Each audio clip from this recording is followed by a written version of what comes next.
Okay, welcome everybody to my first ever webinar. Happy Hanukkah, happy holidays. Hopefully you're going to have a lot of fun here. And what we're going to do today is talk about the history of the Temple Mount. We're going to try and figure out how it is that that golden dome that you can see a little bit behind me. Let's see if you can see it now. There we go. How is it that that golden dome is exactly where the Jewish temple used to be? Now, for this webinar, I have a video from actual location. Right now, it's around midnight in Israel, so obviously I'm not standing on the Mount of Olives and it's not that clear. But where that golden dome is, underneath it is a mountain. And imagine that my fist is the mountain, and somewhere up here at the top is where the Holy of Holies is for the Jewish people. In the beginning, God creates the heavens and the earth is void and without form. And the first thing to be created, according to Jewish tradition, is what we call the foundation stone. This is the stone that everything else was founded from. And that is the place where Abraham takes his son and is supposed to sacrifice him. That's the place where Solomon builds the first temple. That is destroyed. The second temple is built on top of it. That is destroyed. The Muslim Dome of the Rock is built on top of that. And God willing, maybe soon, we're going to have the third temple exactly on that spot. What we're going to do is share a little video with you. And here and there, we're going to stop the video so we can talk a little bit and explain a little bit more in depth.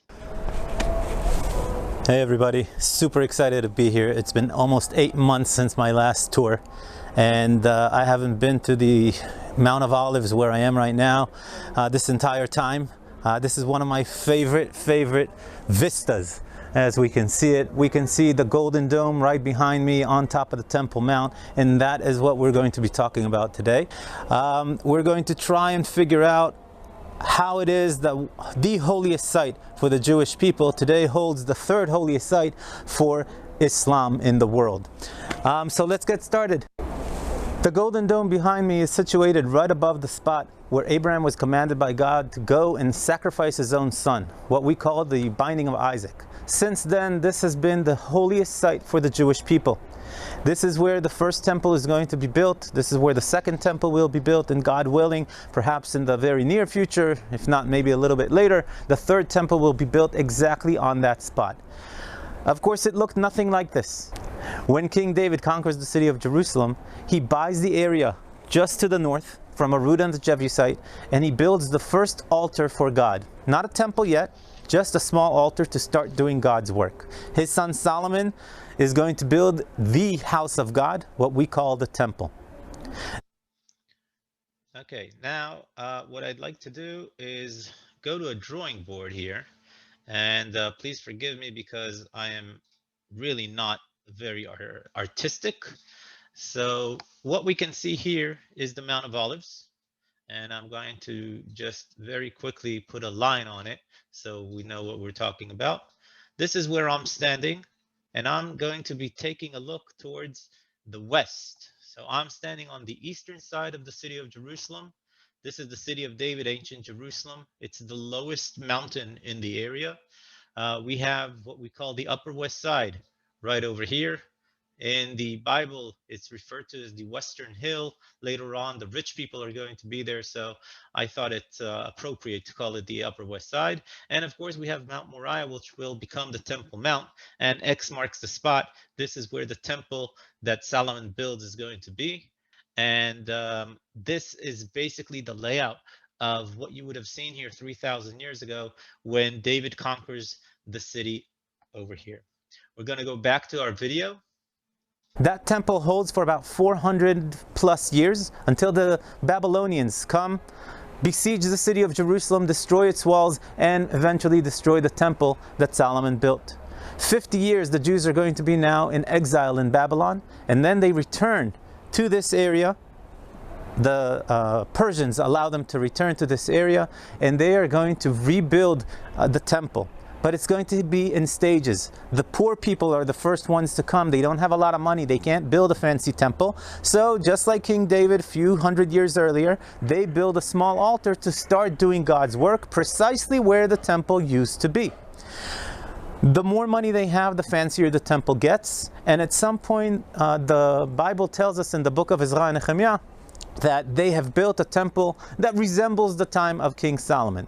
However, the elderly who remember King Solomon's temple say it's not really a fair comparison. Alexander the Great conquers this area from the Persians. He is going to allow religious freedom for the Jewish people. So basically, instead of paying taxes to the Persians, now the Jews are paying taxes to the Greeks. Not a lot of difference. Then after more than 100 years of Greek rule over this area, comes a king called Antioch IV, who goes into the Jewish temple. He pillages it, but more importantly, the fact that he went into the temple desecrates the temple. This the Jews cannot stand by. A family called Hasmoneans. This is a family of priests. They're going to lead the army against the Greeks, and they are going to miraculously win and scatter the Greeks out of Jerusalem, take control. They're going to re-inaugurate the temple to God. They're going to cleanse it out. We call that holiday Hanukkah. You can actually see it in John chapter 10 when Jesus and the disciples are coming to Jerusalem to celebrate the Festival of Lights. We'll talk more about that in a different webinar. And from this point on, we have 100 years or so of Hasmonean Jewish rule over the land. Obviously, autonomy, religious autonomy. They even mint coins. They appoint themselves kings. They enhance the temple, still on top of that mountain. If you remember my hand being the mountaintop, so the Holy of Holies is here. And now this almost entire mountaintop is taken by the Hasmonean version of the temple. Now come the Romans, and the Romans appoint a king called King Herod. We know him as King Herod the Great, greatest builder of all times. He has a dream of building the largest religious center the world has ever seen, and he's going to build it right here in Jerusalem. And what he's going to do is he's going to surround the mountain with 4 huge walls, one in the north, one in the west, one in the south, one in the east. And on top of these 4 walls, he's going to build a huge flat platform like this. This platform is what we call the Temple Mount. And now this platform can hold what he has envisioned, the largest center for the Jewish people, the largest religious center the world has seen so far. Now, this huge platform is what we can see behind me. When we're looking at the Golden Dome, it is in the middle of that, basically the same platform that King Herod built. If we take a little bit to the left, we'll see the Black Dome on top of the Temple Mount. This is the southern end of the Temple Mount. And of course, it continues a little bit farther to the north, just beyond the Golden Dome. All in all, we're talking about an area of about 144 dunams. That's 36 acres, 27 American football fields, 22 European football fields, or 36,500 ping pong tables. The idea is not just to show how great King Herod is, it's also because there are about 300,000 Jews 2,000 years ago that want to be a part of the ceremonies that take place on or at the temple. And therefore, King Herod needs the space. And that's why he builds such a large platform. Imagine, if you can, that instead of that Golden Dome, we have a building that is twice the height. That was the building that he builds for the temple.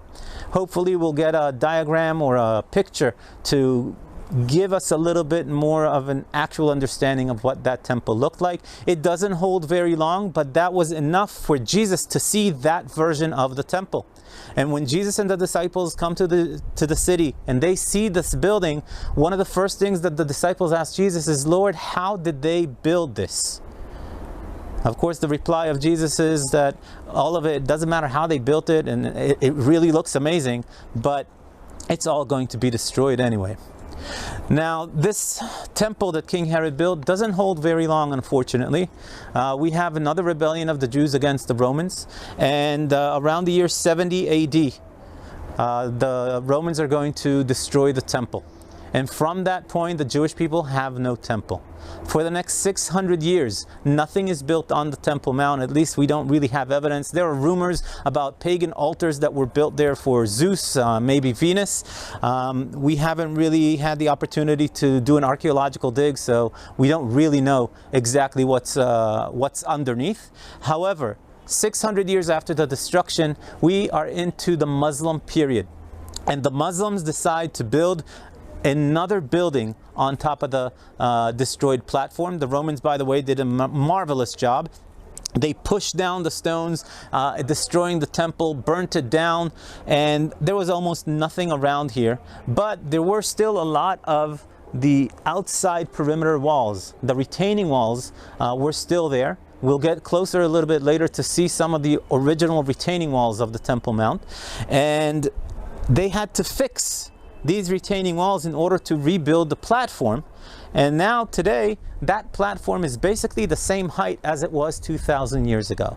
But instead of the Jewish temple, they're going to build that golden dome. As a reminder for the story in the Quran where Muhammad goes from the holy shrine to the Al-Aqsa shrine. This is where the word Al-Aqsa comes from. Al-Aqsa literally means the last place or the farthest one away. But the Umayyad dynasty, for political reasons, are going to say that this is where Al-Aqsa is. The entire Temple Mount, 36-acre, 27 American football field area, this is the last place that Muhammad reaches. And in the story, he's going to pray. They're going to build that black dome that we see up there, and that black dome is traditionally the place where he prays before he ascends to the heavens to discuss with God how many prayers a day the Muslim should have. And where is he going to ascend to the heavens? He's going to step on the Jewish foundation stone underneath the dome, and he's going to go up to the heavens where he's going to debate. This debate is very difficult, and he's going to have help, and therefore Jesus and Moses are going to appear next to him. This is supposed to remind us of two biblical stories that we know and love. One from Abraham when he debates with God about how many righteous people they're supposed to be, or we're supposed to find in Sodom and Gomorrah in order to save those two cities from being destroyed. And from the New Testament, when Jesus is going to transfigure in front of his disciples, two individuals from the past are going to visit him as well, or appear next to him as well. This is Moses and Elijah, representing the prophecy and the law. So now the Muslims are going to take the stories from the Jewish Testament, from the New Testament, and they are going to make it their own by saying that Muhammad ascends to the heavens, debates with God. Now we start with 500 prayers a day and we end with 5. Jesus and Moses are going to help Muhammad with this negotiation. And at the end of this entire chapter of the Quran, Muhammad is going to find himself waking up back in Mecca. But once the Umayyad dynasty associated this area with that story, we have a very interesting rule in religion. Once you make a place holy, you cannot unholy it. And therefore this becomes a very interesting holy site for Islam. And in the 8th century, we actually see Arabic or Muslim literature debating which one is holier. Where Muhammad as the prophet ascends to the heavens to debate with God about the prayers, or where he was born, Mecca, and operated in Medina. Today there's no question about it. We have Mecca and Medina as the number 1 and number 2 holiest sites for Islam, but Jerusalem is the 3rd holiest site. That golden dome is supposed to be right above the place where Muhammad puts his foot down, and they show his footprint. Being a holy man, he left his footprint and ascends to the heavens. Not only is it known as the Golden Dome, it's also known as the Dome of the Rock. And for the last 1,300 years, that specific building, the Golden Dome, has been basically untouched. Let's use our whiteboard again, just to make sure everybody understands what was going on here. Now, we have to remember that King Herod is going to build a huge area by building 4 retaining walls around the mountain itself, and that allows him to build a huge temple on top of the mountain. Now, just for comparison, if we take a look at the Golden Dome would be about half the height of King Herod's building from 2,000 years ago. I saw that there were a few questions, so let's go and try to take those questions. I have a question about the question is, are there any other buildings on top of the Temple Mount? And the answer is absolutely yes. We're going to go back to the video and take a look to see what buildings there are there. When we're looking at this picture, obviously we have the Golden Dome, but another very big building is the Al-Aqsa Mosque. Traditionally, according to Islam, Muhammad, before he goes up to the heavens, he prays. So they say that on the south side of the mountain he prays, and that's why they build this. Today it's a black dome, or what looks like a black dome. And then he walks over to the Jewish foundation stone, ascends to the heavens, and then they build this golden dome over here. Very close to the golden dome, I don't know if you can see it. I'll try and pinpoint it. We have another little dome. This one is called Kubat el Salsala, or the Dome of the Generations, the Dome of Chains. The best guess, or the researchers believe, maybe this was where the Jewish altar used to be. So this might be the place where the Jewish altar used to be. Now, just so we understand how it was, there was 2,000 years ago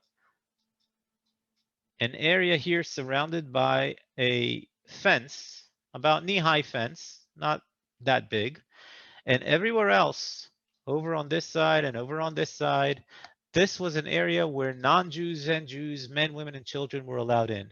But once you got to this area here, only purified Jews were able to walk in. And they would come in from a gate over here into the women's court where both men and women were allowed in. Then they would walk in farther, a few more steps up into this area, open air area, where it was the Israel court. Usually only the men, even though there were exceptions.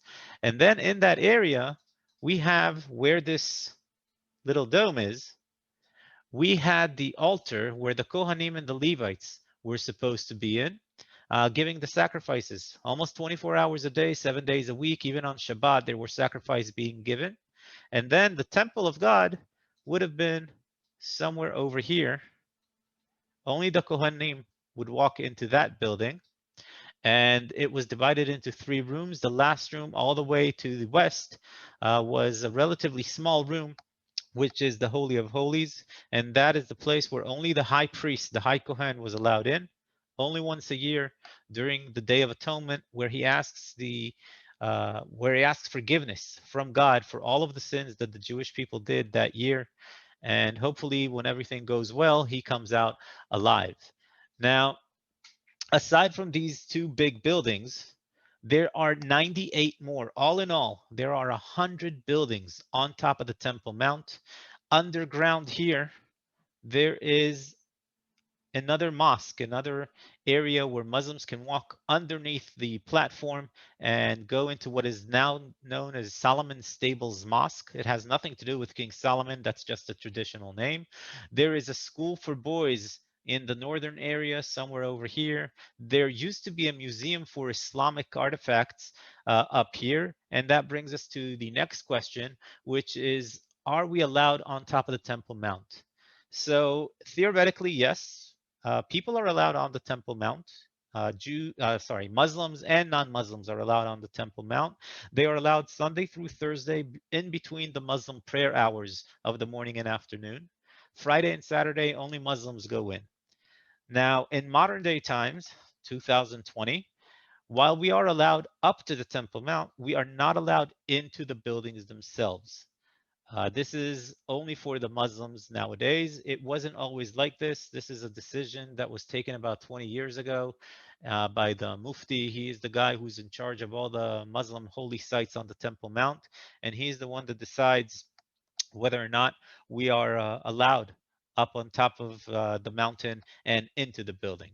Interestingly, the Israeli police are in charge in security-wise of saying who's allowed up there at all.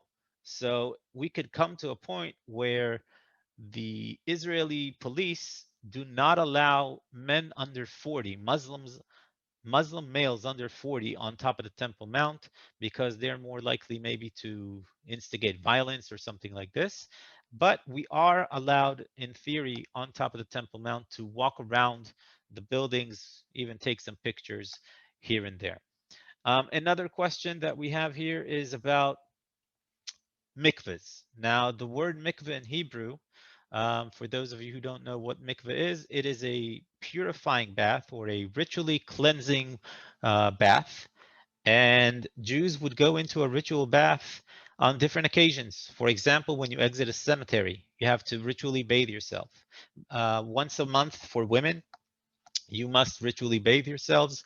And before going up to see God's house, you need to purify yourself as well. And the way that you would do it, the closest ritual baths that I know of were located here in the southern area of the Temple Mount, not on the Temple Mount, but adjacent to it.